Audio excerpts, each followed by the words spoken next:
اب ہم آتے ہیں سیدنا صالح علیہ السلام کے قصے کی طرف۔ دن گزرتے گئے اور لوگ ایک بار پھر ابلیس لعین کے وسوسے میں آ کر کفر کی طرف پلٹ آئے، کیونکہ ابلیس کسی بھی شخص کو وسوسے میں ڈالے بغیر نہیں چھوڑتا۔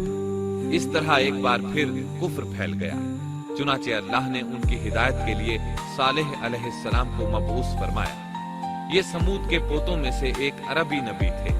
ان کا نسب نامہ اس طرح ہے: صالح بن عبید بن سیاف بن ماشح بن عبید بن حاضر بن سمود بن ارم بن سام بن نوح علیہ السلام۔ گویا صالح علیہ السلام کا تعلق قوم سمود سے تھا، اور یہ قوم عاد کی نسل سے تھی۔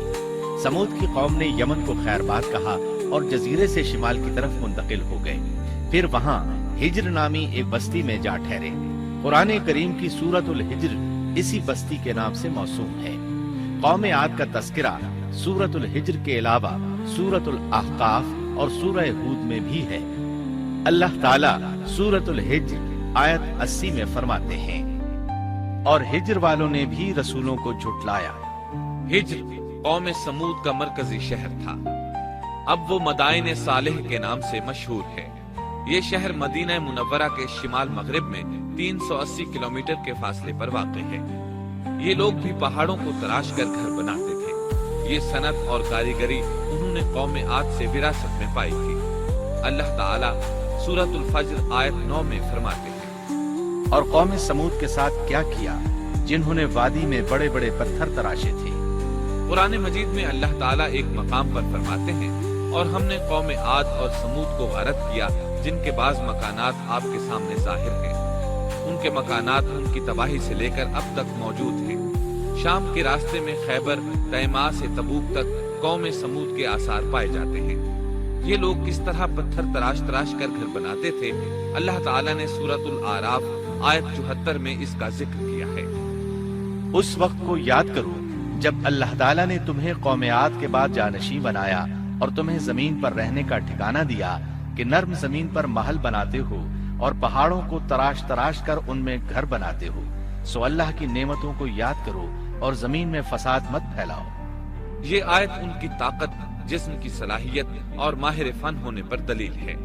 پہاڑوں کو تراشنا دراصل قوم عاد کی عادت تھی۔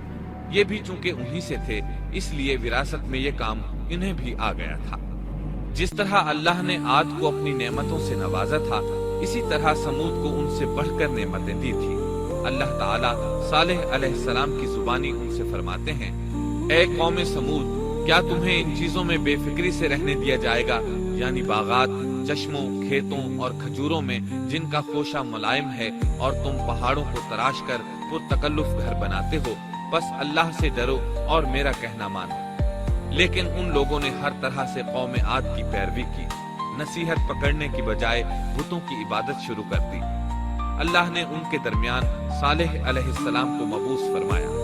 آپ نبوت ملنے سے پہلے بھی عقل مند اور علم والے تھے، باعزت گھرانے سے تعلق رکھتے تھے، اپنے معاملات میں لوگ ان سے مشورے لیتے تھے، لہٰذا انہیں ایک خاص مقام حاصل تھا۔ لیکن جب آپ نے انہیں ایک اللہ پر ایمان لانے، اس کے سوا کسی کی عبادت نہ کرنے کی دعوت دی تو ان کا ساتھ چھوڑ گئے۔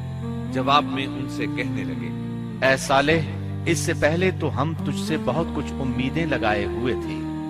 مطلب یہ کہ پہلے تو ہمارے نزدیک آپ کا بہت مرتبہ تھا، مقام تھا، ہمیں آپ سے بہت امیدیں تھیں، لیکن آپ نے تو یہ باتیں کہہ کر ہماری ساری امیدوں پر پانی پھیر دیا۔ ان کے اس جواب کے باوجود صالح علیہ السلام انہیں اللہ کی طرف بلاتے رہے اور ان سے کہتے رہے: اے میری قوم، اللہ کی عبادت کرو، اس کے سوا تمہارا کوئی معبود نہیں۔ تمام انبیاء کی اپنی اپنی قوم کو یہی دعوت تھی کہ اے لوگو، اللہ کی عبادت کرو، اسی نے تمہیں زمین سے پیدا کیا ہے، اسی نے تمہیں زمین میں آباد کیا ہے، اس سے معافی طلب کرو، یقیناً میرا رب قریب ہے اور دعاؤں کو قبول کرنے والا ہے۔ اے میری قوم، تم نیکی سے پہلے برائی کی جلدی کر رہے ہو، اللہ سے معافی کیوں نہیں مانگتے کہ تم پر رحم کیا جائے؟ اللہ سے ڈرو، میری اطاعت کرو، حد سے گزر جانے والے بے باک لوگوں کی اطاعت سے باز آؤ، وہ ملک میں فساد پھیلا رہے ہیں اور اصلاح نہیں کرتے۔